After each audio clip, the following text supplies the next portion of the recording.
What's up, guys? This is Garrett of 1776 Tactical Corporation, located in Concord, North Carolina. I'm Adam. Good to see you guys again. So today we're going to talk about something a little bit different, taking it back a little bit. These are everybody's favorite old Western influenced firearms, all the way to modern production enthusiasts, lever actions. So the first one here that we have is actually a brand new production rifle, still in production by the company Rossi today. This is the Rossi R92.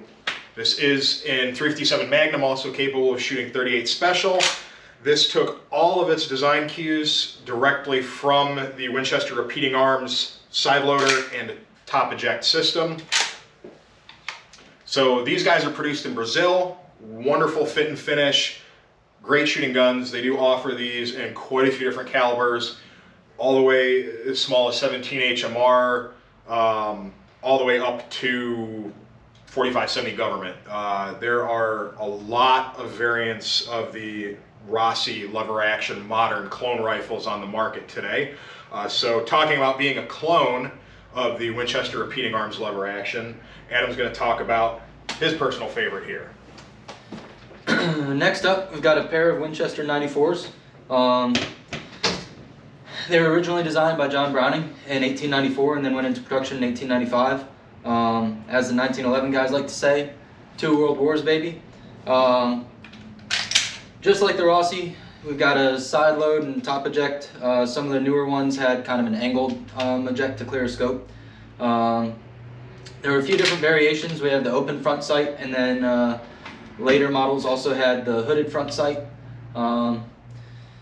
Similarly, comes in a bunch of different chamberings and offerings, but my favorite and the most common is the 30-30. And I'll turn it back to Garrett to share the Marlin with you. So this was actually one of the first lever actions I own, not the specific one, but one very similar. This is the JM Marlin 336, also chambered in 30-30. Similar design cues to the Winchester, but they did change a few things just for ease of use. Obviously, they did a side eject on it, opposed to a top eject with a dovetailed top receiver. If you wanted to put a scope mount on it, it makes it a lot easier to interface with optics, ergo resulting in it being easier for the end user to use this as a hunting rifle, a target rifle, without having to do a bunch of extra work as you would do with some of the previous top ejects. Still side gate loading. This is the open front sight variant. You can put the hood on it if you so chose. Some people, they just take them off, leave them off. This guy was actually produced in 1969. It is a genuine JM Marlin stamp. Kind of going through the history of these rifles, Marlin Firearms itself being originally under the JM Marlin name, later being bought by Remington Arms, and now currently being owned by Ruger Firearms. These were actually in production all the way through 2020.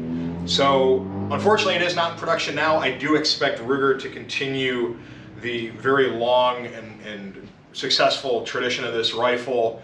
Obviously they've been part of that company for a couple years now. It takes time to get these things into production.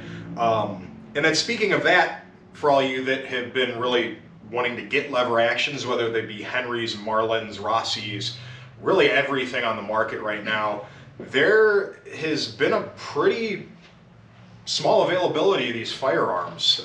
We don't really have a good answer for that. Production quotas between all these different companies, they have been far and few from in between. But here's to hoping, if you guys love lever actions as much as we do, that they're going to become more readily available so you can get your hands on them and enjoy shooting these just as I do, just as Adam does, just as I'm sure your grandparents and forefathers did back in the day, and pass it on to your kids. So, appreciate you guys tuning back in with us today. Be sure to hit that like button, follow and subscribe to support us, and stay tuned because we got a lot more videos coming up for you. See you guys.